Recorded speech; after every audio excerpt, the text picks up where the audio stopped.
Alright, YouTube, I was asked to explain sort of the pagan origins of Christianity. More specific details about various things in the Bible and Christian tradition which came from forms of paganism. It's going to be difficult to explain it in the 15-minute video, admittedly. And that's because there are so many pagan forms that informed Christianity, partially, and also because, of course, it takes a while to explain it adequately. In order to understand Christianity, you have to go through two different traditions. Actually, more than that, but two direct traditions, and that's Romanism and Judaism. As for Judaism, we'll focus on that first. Story of the Tower of Babel. Why do you think Babel sounds a lot like Babylon?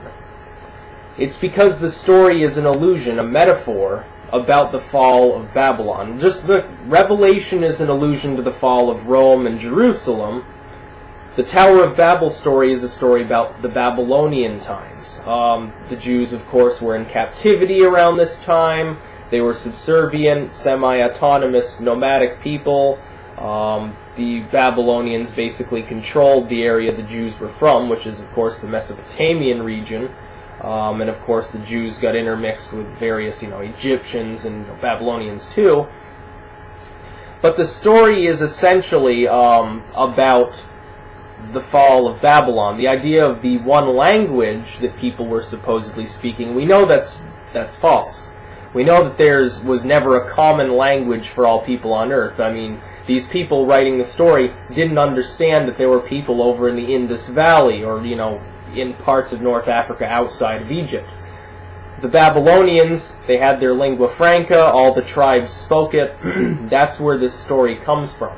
The fall of the tower itself, because the Babylonians were renowned for building quite extensive fortifications and tower systems, is simply an allusion to the collapse of their empire. That's all this story is about, and it gets changed in it's more metaphor than anything else. It's a metaphor that the Babylonians wanted to be all-powerful and everyone speak their language. Well, then all of a sudden their languages were confused, according to the story, and the tower fell. This is just the fall of Babylon.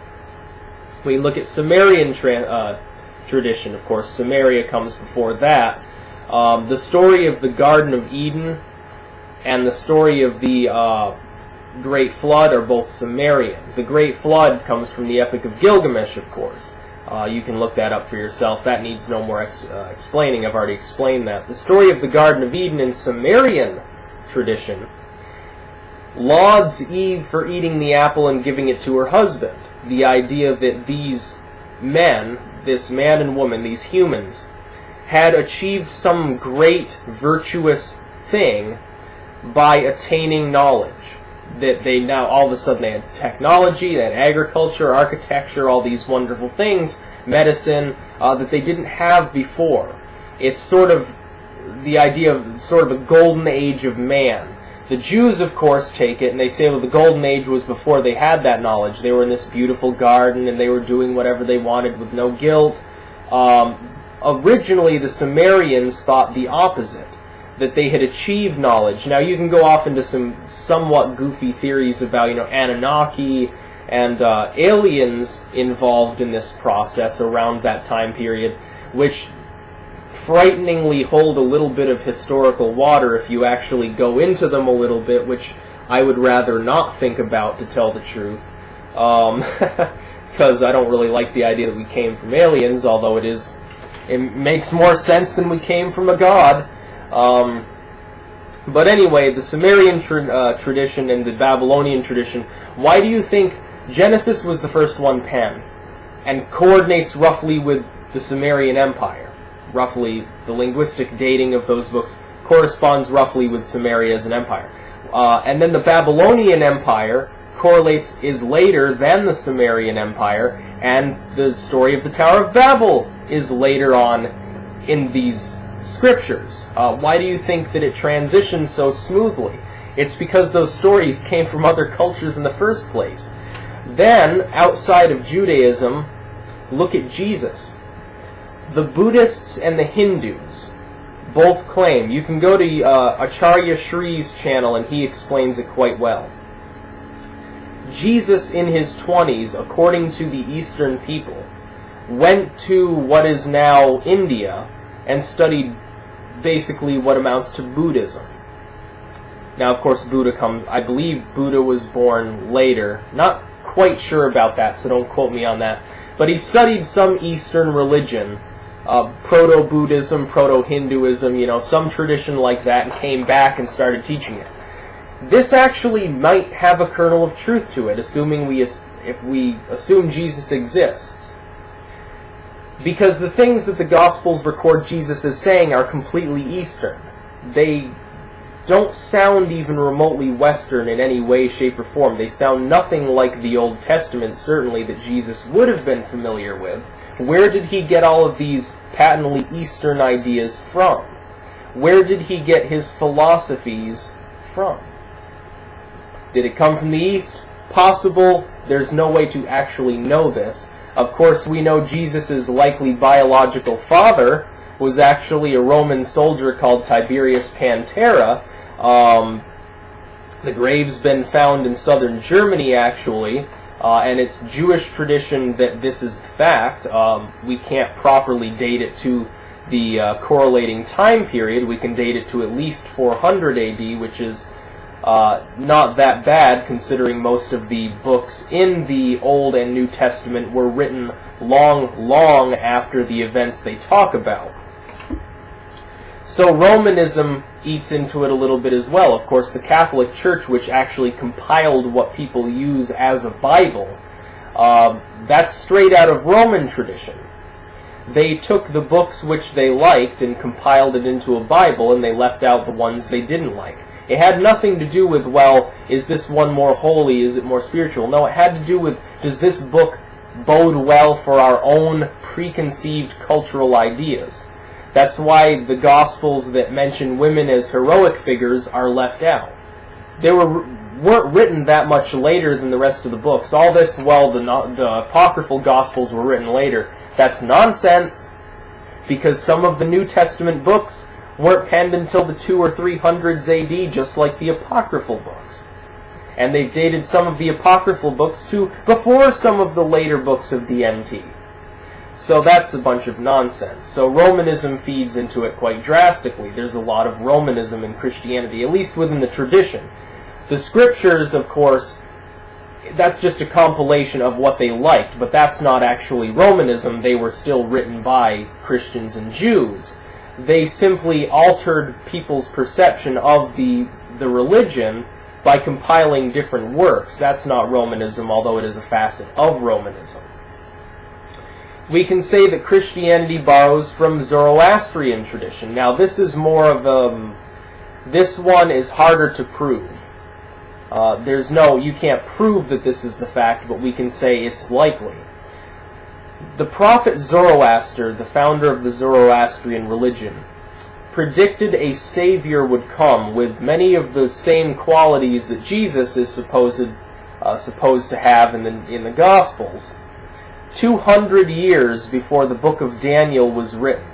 Now, what's the significance? The book of Daniel is the prophecy of the Savior, which is so often alluded to. Now, of course, the Zoroastrian Empire did extend into the edge of Judea at the time these books were written. The Zoroastrians were at the height of their power. It wasn't until Islam that the Zoroastrians got their asses kicked. Zoroastrianism was the main religion of the Middle East up to the edge of India, into Egypt, until the Islamists kicked them out. It was a very powerful religion with millions and millions of adherents. Now it's basically extinct, but it's still the case at the time. But anyway, it predicts a savior. The figure of Mithra, which is a Romanized figure but originally comes from Zoroastrian tradition, although it has Vedic roots, also is informed by this. Mithra shares many of the qualities of Jesus, even some of the linguistic titles like the shepherd and the lion and the lamb. Those are found in Mithra. Now, Mithra dates to at least the late BC period, not long before Jesus supposedly was born. It may date to hundreds of years before that, but we don't have solid evidence. The Muslims destroyed most of the Zoroastrian evidence that was left in that region as they expanded. They sort of destroyed it as heretical paganism, and the Christians did the same in the northern part of their empire. So did the Romans. But the Romans worshipped Mithra. They had little Mithraic lodges in Rome, and all sorts of cities all across Rome worshipped it as a god themselves. The Romans were famous for absorbing the gods of others, just as the Greeks had done before them. Satan is also pagan, as I've pointed out before. Satya is a word in Sanskrit which roughly translates to wisdom or enlightenment. Satya Yuga meaning the enlightened age, the high age, the golden age, whatever, as opposed to Kali Yuga, which is what we're unfortunately supposedly in now, starting 2012, which is odd if you listen to some people. Others say we've been in it for hundreds of years. Anyway, the word Satan seems to progenitorily come from Sanskrit and have gotten mistranslated first by the Zoroastrians, which again informed the Jesus myth, and then by the Christians and Jews, who took it a step further. The word hell comes from Norse paganism. The idea hell simply means the grave. It's H-E-L. It got mistranslated with an extra L and became Anglicanized. And then, of course, meant this place of fire, which again takes off of Jewish tradition with Gehenna and Sheol, and also Greek with Tartarus. We've got the word Lucifer, meaning light bearer in Latin, which actually refers to Jesus in several cases in the original translation of the Bible, which nobody seems to want to acknowledge. So what we've got are dozens and dozens of linguistic terms and traditions, and even entire books and stories in the Bible. They all come from paganism. They are pagan in nature. Pagan being, of course, any non-Abrahamic group as defined by the Abrahamic groups.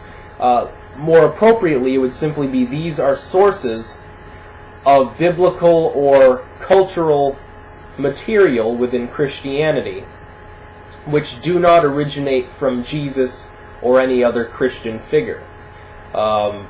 Of course, I would argue that most of the fundamentalist Christians are actually Paulites, don't even worship Jesus, they follow more the example of Paul. But that's completely off the topic. The basic truth is, and this is truth, we can show that this is the case. We can look at history, we can look at archaeology, we can look at linguistic anthropology, we can look at a dozen different scientific fields, and we can say, yes, the Jews borrowed the story of Eden. The Jews borrowed the story of the flood. The Jews borrowed the story of Babel.